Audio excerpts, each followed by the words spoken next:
Welcome to Changing Higher Ed, a podcast dedicated to helping higher education leaders improve their institutions.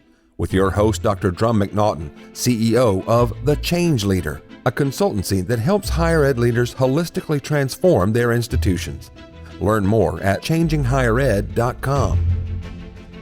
And now, here's your host, Drumm McNaughton.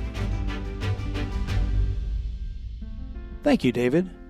Our guests today are Dr. Zack, Mabel, and Kathryn Campbell from the Georgetown University Center on Education and the Workforce.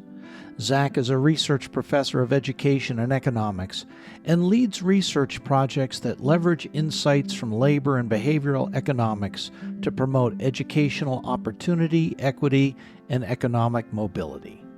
Kathryn is an associate director of editorial policy and senior editor-writer and co-authors many of CEW's publications. The Georgetown Center for Education and Workforce's research focuses on three core areas: jobs, skills, and equity, with the goal of better aligning education and training with workforce and labor market demand. Zack and Kathryn join me today to discuss their most recent study, What Works? 10 Education, Training, and Work-Based Pathway Changes that Lead to Good Jobs. The report highlights three basic pathways: high school, community college, and university. And today we'll focus on what universities can do to improve enrollment and retention so that their graduates move into good jobs earlier in their work career. Zack, Kathryn, welcome to the show again. Thank you. Thanks for having us. Yeah, thanks so much. I shouldn't say welcome again to you, Zack. This is your first time, but Kathryn, I remember very fondly our conversation that we had a few months back. That's right, about a year ago. So we are going to talk about your recent report that just came out, 10 Pathways. Before we get into that, if you would, each of you give our audience just a little bit of a background on who you are and why this report was important for you to do. Zack, you want to go? Sure. Yeah, so I'm a research professor at the Center on Education and the Workforce at Georgetown University, and I've been working to create opportunities for upward economic mobility for close to 20 years now. So I started out working in the nonprofit world on workforce development and asset building initiatives for low-wage workers and their families. And it was really through that work and some inspiring mentorship that I received while I was in graduate school that I, came to appreciate the potential for higher education to be a really powerful gateway to economic opportunity in our society. And so I've, devoted the past decade and a half to researching and advocating for evidence-based policies and interventions that show the greatest promise for increasing access to educational and economic opportunity in the United States. Oh, that's great. Kathryn?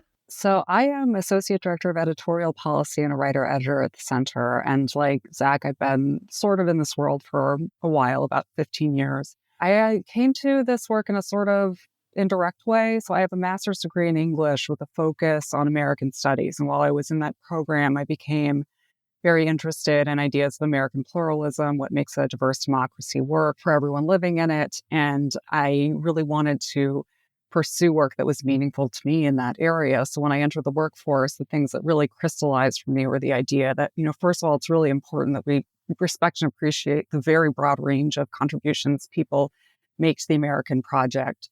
And secondly, the importance of having opportunity, doors to opportunity that are open to everyone, regardless of where they came from, what their backgrounds are. So I started working as an editor on publications focused on diversity and equitable opportunity in post-secondary education specifically, and eventually found myself here at CEW, where I write and edit reports with great researchers like Zack on these topics. Well, to both of you, you've picked an incredible topic and one that's very timely right now with so many things going on with the economy and especially people's perception of higher education. I mean, the positive perception of higher education is down to 41 or 42% across the board. And those aren't good numbers. In fact, in my lifetime, which I am a little older than the two of you, and I've got the gray hairs to prove it as well, I've never seen it this low before. So let's get into your report, the 10 Pathways. Would one of you tell us a little bit about it, how you came to this idea, what your findings are? Let's just kind of freeform it and and see where it goes. The title of our report is What Works, and it's 10 education, training, and work-based pathway changes that lead to good jobs. So as the title would imply, we came to this report with an interest in determining how much young adults' likelihood of being in a good job could be improved by some specific changes in their trajectory in early adulthood. So we asked, what if we made one change, didn't predetermine anything else about what happened to a young person after they made that change, but then looked at whether it improved their likelihood of having a good job at age 30. So, for example, we asked what would happen if a person who started in a 4-year program completed their degree instead of stopping out before their mid-20s, or what impact it would have if someone worked in a blue-collar occupation at a young age instead of in an occupation that paid lower wages than blue-collar work generally does. And we looked specifically at how these kinds of changes would, as I said, affect the likelihood of being in a good job at age 30. So what do we mean by a good job? We recognize that job quality has many dimensions, and those include wages, but are not solely limited to wages. But for the purposes of this research, we define a good job as a job that pays a minimum of around $38,000 in 2020 dollars for workers younger than age 35. So that's within the group we're talking about. And for these 30-year-olds that we're most interested in, the median pay is around $57,000 annually.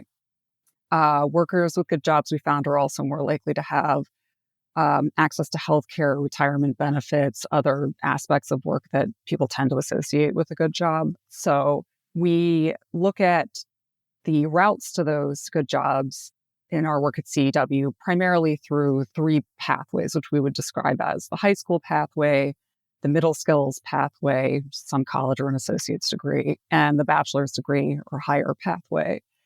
And we found that the 10 pathway changes that would result in the biggest boost in the likelihood of having a good job are available to young people who are currently starting on each of those pathways, some who intend to pursue higher education, some who don't. The changes include workforce-oriented changes like working in STEM or in a blue-collar field instead of a low-paying job, concentrating in CTE in high school, avoiding gaps in employment as a young adult. But even with those opportunities for people who are on that high school pathway, we found that many of the most effective pathway changes, our top 10 that we focus on in the report, involve attaining post-secondary education, whether that's beginning on the associate's degree or bachelor's degree pathway or completing a degree. So to take that to colleges and universities, for young adults who don't currently enroll in post-secondary at all, we know there are many, many young adults who are qualified to enroll in a bachelor's degree program, but don't really expect to do that before their mid-20s. If those young adults did enroll instead of not enrolling, we would see a 16 percentage point boost in their likelihood of having a good job at age 30. For those who enrolled in an AA or a certificate program who otherwise would not, we would see a 6 percentage point boost in the likelihood of having a good job.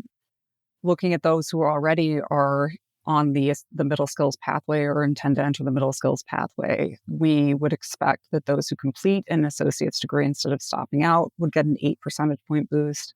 Those who complete a bachelor's degree would get a 14 percentage point boost. And then looking for young adults who are already on or expect to enter the bachelor's degree pathway, but don't expect to earn a degree by their mid-20s currently, we would see that those who complete an associate's degree instead of stopping out would see an 8 percentage point boost, and those who complete a bachelor's degree would get a 16 percentage point boost. So those are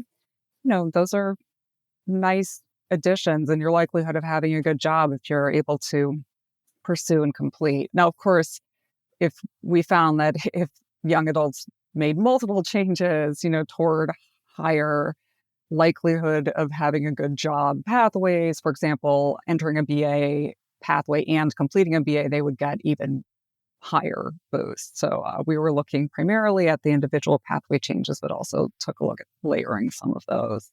Okay, so what I'm hearing you say is for those kids, up to early 20s, whatever, who get a chance and are able to complete an associate's degree or a bachelor's degree, their chance of getting into a better paying job is significantly higher. Did I understand that correctly? Right.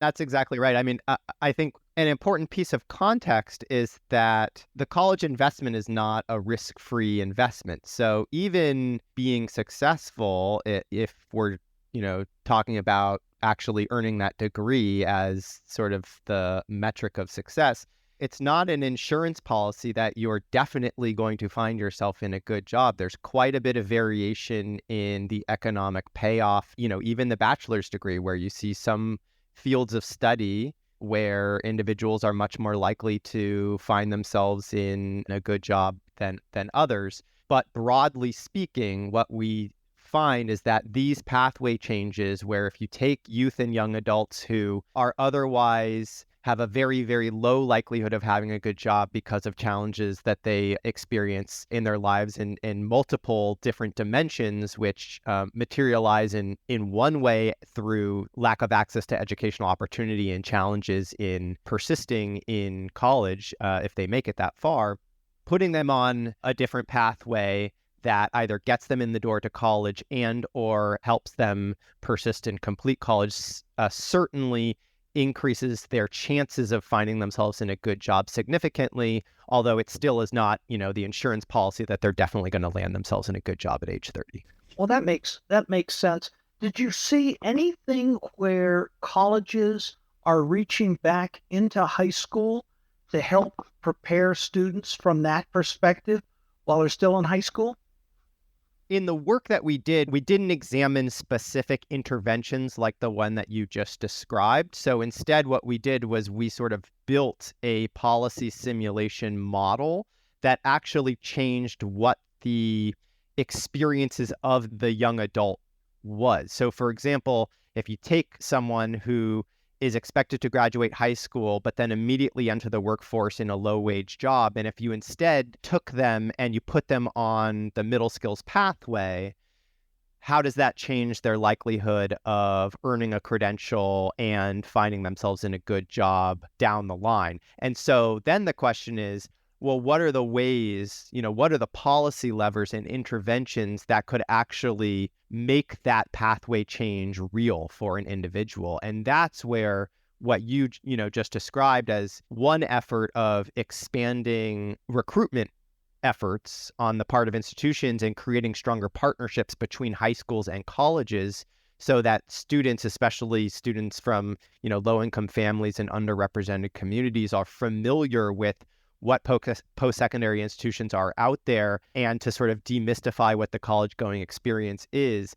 That is one of the specific policy interventions that we stand up as an example of how institutions, local communities, states, the federal government can actually work together to create a comprehensive policy framework that would actually create these types of pathway changes that we examine much more possible and viable for individuals.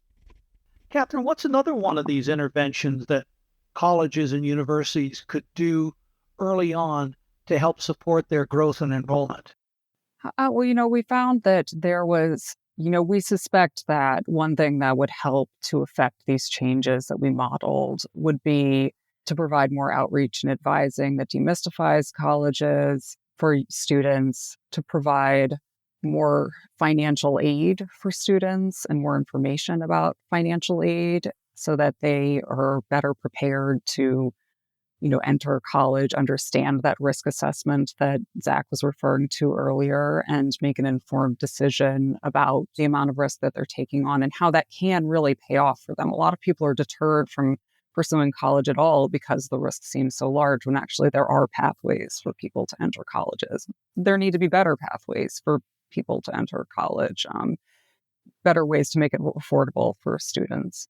Well, we are down since the beginning of the pandemic. We're down well over 1 million students. I think I read something this morning, 1.3, 1.4 million, and we're approaching the enrollment cliff is what people are calling it.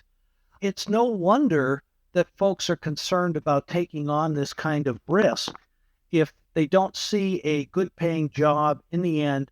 And plus two, remember, their parents, the parents of these kids that are coming into school nowadays, lived through the Great Recession. They had good jobs, they had good education, and it didn't seem to do them any good. So they're coming in with a bias about why should I take on this risk that could potentially help me. What would you say to folks like that? Well, and I think there's another element here, which is that if you don't have a lot of familiarity with the college experience, either because you're the first person in your family to go to school, or people, lots of people that you know that are in your social network haven't sort of gone through the rigmarole of the process before.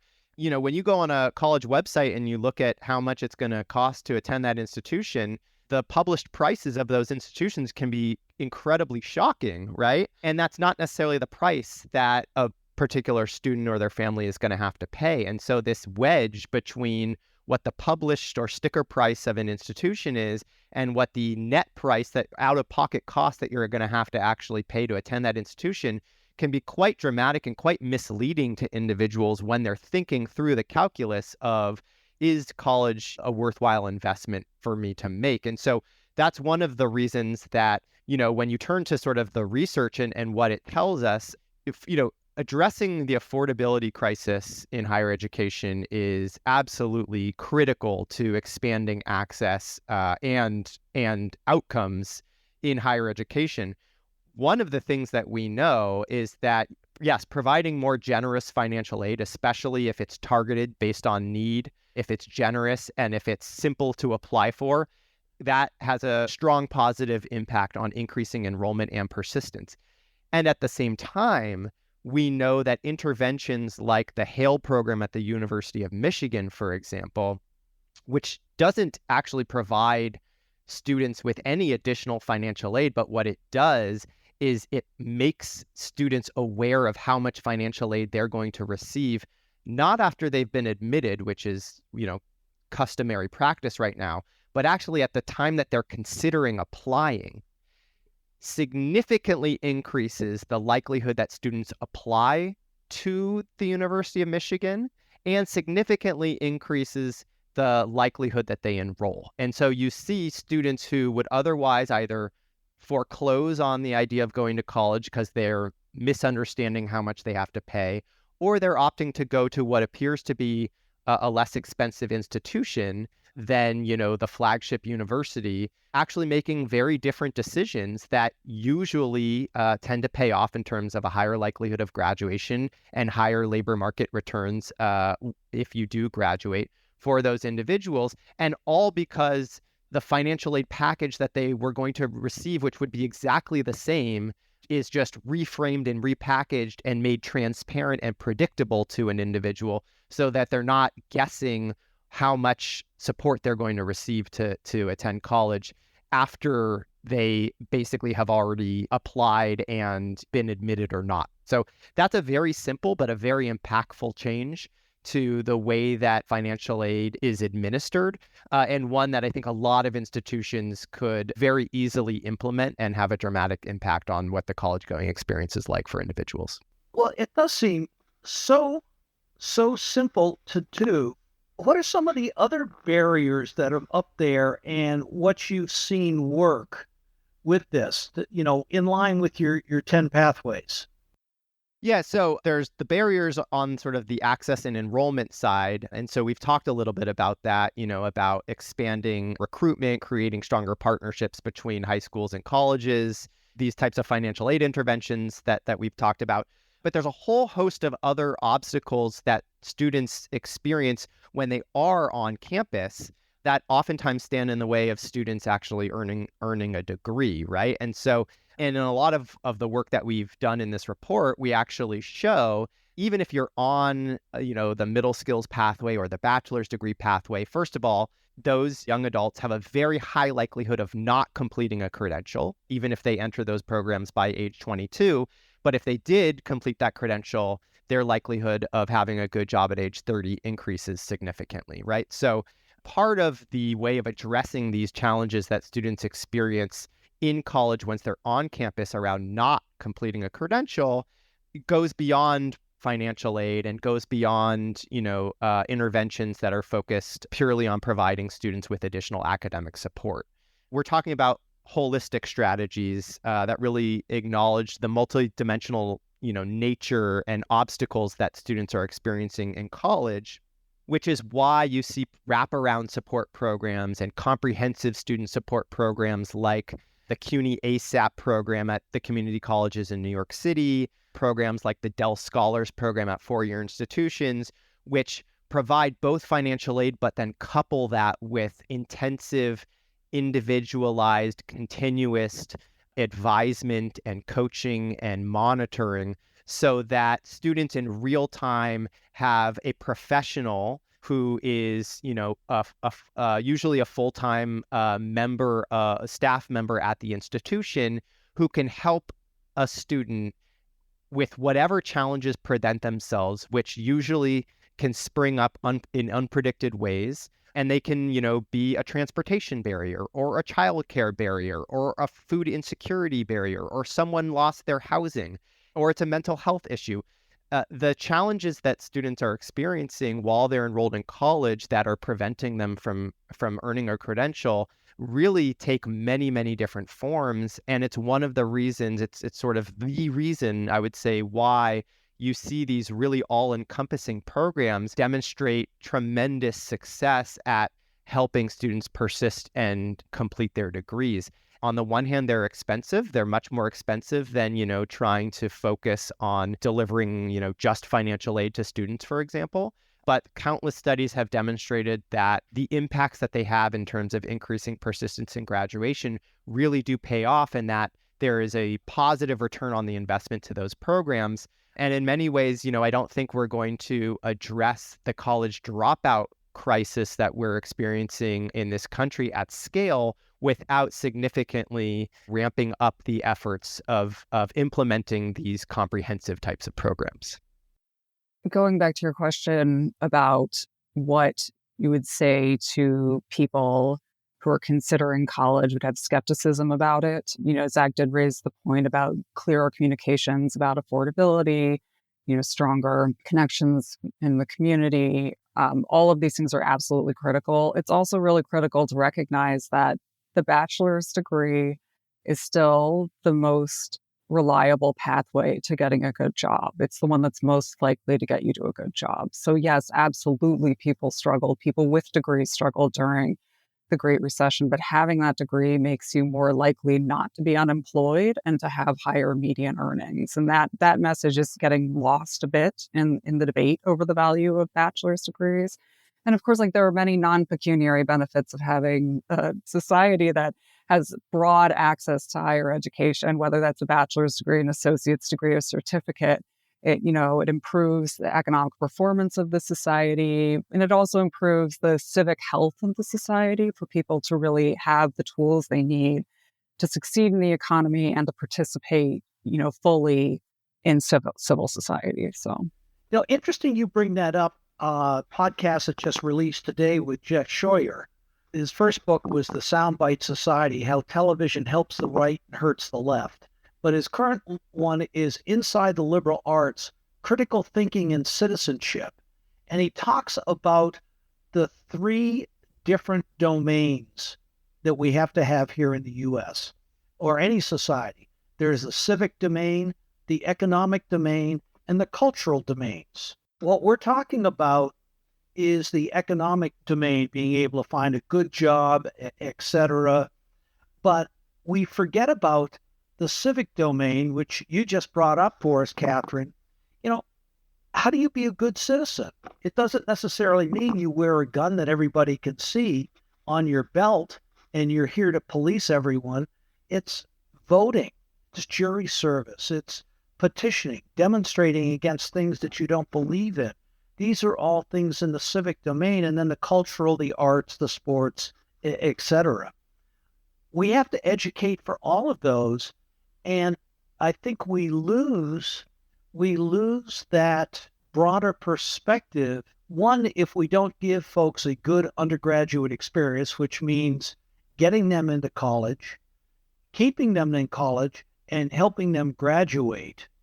But also, two, there is the maturation process and all of those things that's necessary for being a good citizen. Does this all make sense? It does. And it's important to recognize that those, outcomes are mutually reinforcing, right? Like there is some argument that your improved economic status helps you to participate as a citizen, but it's also very possible to be a, fully participating, fully contributing citizen without a post-secondary degree. The post-secondary degree is just there as one of many tools to help people become more empowered in how they participate in civil society. So it's on the whole, it's a good thing for individuals, to have access to those tools. And then it also has, positive impacts across the board in society. But in order for that to work, it has to be accessible to everyone who wants to get a post-secondary education. And we have to have alternative pathways to good jobs and empowerment for people who don't. So what we're really interested in is the role that education plays in all of that and helping making that more accessible to all students who are interested in accessing it through post-secondary education. So hopefully some of the things that we are raising in the podcast and in our report, which absolutely encourage people to download from our website, it's freely available, take a close look at it, will help college administrators and boards think about these issues in a really broad way. I think you're absolutely right on that. I'll go back to something that Zack said a little while ago. You have to have a holistic approach to these problems. It's got to start when kids are in high school and even earlier than that, changing the mentalities to where they want to go to college. They see the benefit of going to college, making it affordable for them. What University of Michigan is doing, I haven't heard anyone doing that before, as far as understanding what you're actually going to pay before you sign on the dotted line after, and that includes scholarships, et cetera. To me, that's a no-brainer. And then all of the things that are necessary to keep people in college, get them to graduate, and get them into a productive job. It's holistic.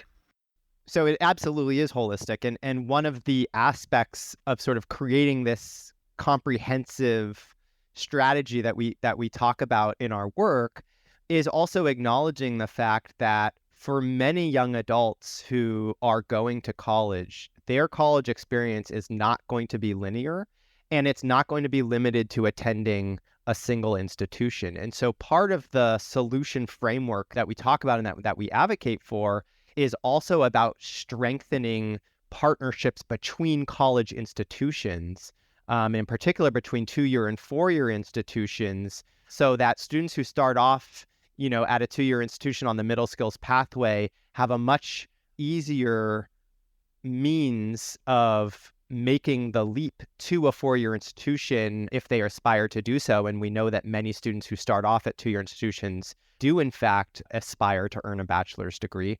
And the reverse is true as well. There's a lot of students who either find themselves enrolled at 4-year institutions or were enrolled at a 4-year institution that have stopped out, that haven't earned any college credential along the way, but have invested considerably in their college education and have accumulated a lot of credits towards a credential.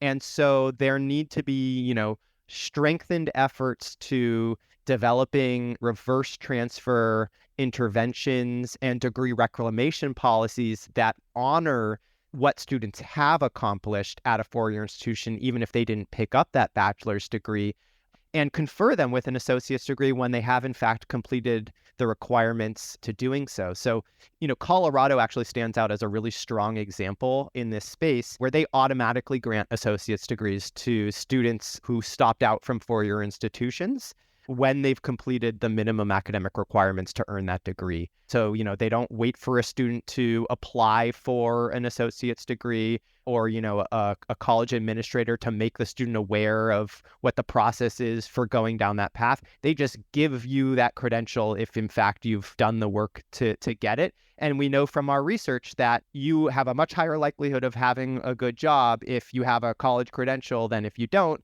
even if you were starting down the bachelor's degree pathway and never had the intention of earning an associate's degree. That associate's degree does help you out in the labor market down the line, and you're better off having it than if you have no credential at all. And so a lot of this is also, part of the solution is also about building stronger and more effective college partnerships between institutions, and not, thinking that all the work is supposed to be done, within the boundaries of, a particular campus. But it's actually about, when we're talking about pathway changes, we're talking about how do you help a student who's at one institution take advantage of the resources that are available at another nearby institution to give them the best opportunity that they have to be successful in their life down the line. And that's about breaking down silos, both across domains, right? So it's about, creating stronger connections between education and employers. It's also about breaking down silos within particular domains. How do you break down the barriers to collaboration between, one institution and another one, that's across the block?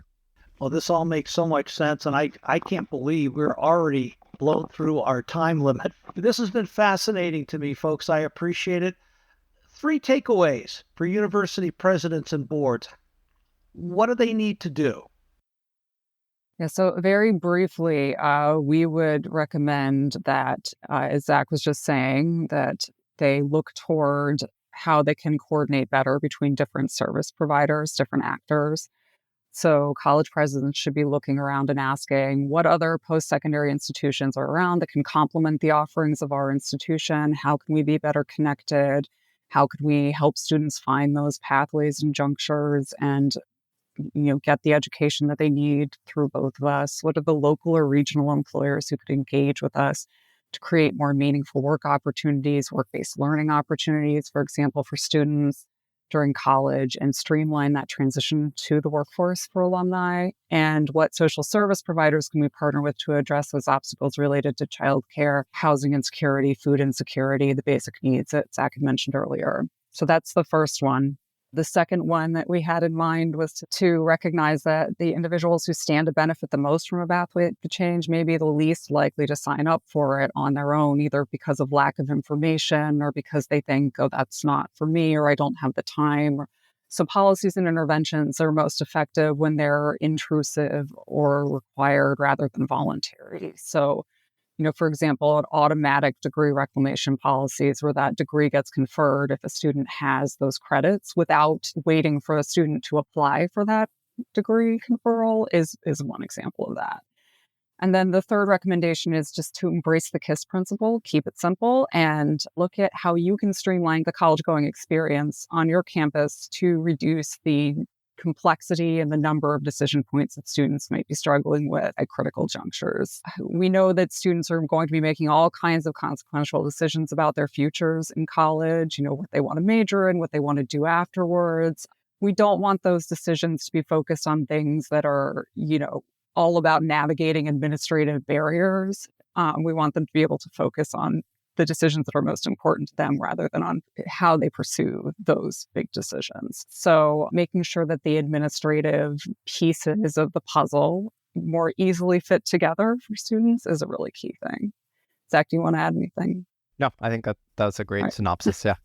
Yeah. And with that, I'm going to add in one thing. On that last point you just made, Kathryn, folks, you've got to ask students what they're struggling with. The students that are coming through college nowadays, Gen Z, and we're even starting to get a little Gen A in there as well. They're different than what we were. They have different challenges than what we had going through. Ask the students what they need help with. They'll tell you. Absolutely. So, folks, what's next for you? What's going on in your life? What do you want to chat about? Yeah, so I'll put a little plug in for something that we're actively working on right now. So tying it back to, the conversation that we've had. So Kathryn and I both mentioned that a strong connection between colleges and the labor market can considerably increase the likelihood that an individual secures a good job or advances in their career. To help strengthen those connections, we're working on a project right now to measure the level of alignment between the fields that graduates, specifically of middle skills programs, so certificate and associate's degrees, what they're being prepared for, and the forecasted job openings in local communities over the next decade. Through this project that we're really actively working on right now, we're examining the levels of alignment in local labor markets across the country And we'll be creating a searchable online database of alignment measures so that folks can see, how their community or their institution is performing and how well it's set up over the next decade for where, the jobs of the future will be. So we hope this work will equip college leaders and regional planners with information that's not typically available at the local level to better align programs with projected labor demand.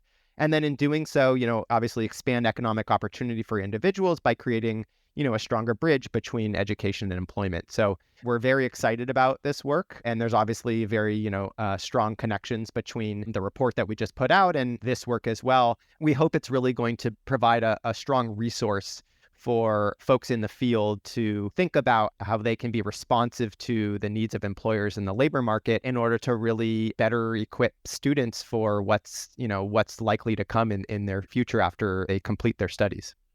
That is fascinating. I'm detecting a little bit of a thread here. Kathryn? I am actually working with Zack on that report, so very excited about that work. When's the new report coming out? It will probably hit the press, I'm guessing, early 2024. Gosh, it's going to be that long before I can have you back on the show. I'm disappointed. Seems like we're making it an annual thing, right? Let's just do that. Excellent. Kathryn, Zack, thanks for coming on the show and thoroughly enjoyed the conversation. I look forward to the next time. Thanks so much for the opportunity. Appreciate it. Yeah, thank you. Thanks for listening today, and a special thank you to Dr. Zack, Mabel, and Kathryn Campbell from the Georgetown University Center on Education and the Workforce, and for their sharing with us their latest study, What Works: 10 Education, Training, and Work-Based Pathway Changes that Lead to Good Jobs, and what universities can do to assist students to become more career-ready. Join us next week when we welcome back Tom Netting, president of 10 Government Strategies, who'll be joining us to give us an update on what's going on in Washington and at the Department of Education. As you may know, the department is embarking on another round of negotiated rulemaking, and Tom will bring us up to date on that and many other things that can affect your colleges and universities. Until next time. Changing Higher Ed is a production of The Change Leader, a consultancy committed to transforming higher ed institutions. Find more information about this topic, along with show notes on this episode at changinghighered.com. If you've enjoyed this podcast, please subscribe to the show, and we would also value your honest rating and review. Email any questions, comments, or recommendations for topics or guests to podcast@changinghighered.com. Changing Higher Ed is produced and hosted by Dr. Drumm McNaughton, post-production by David L. White.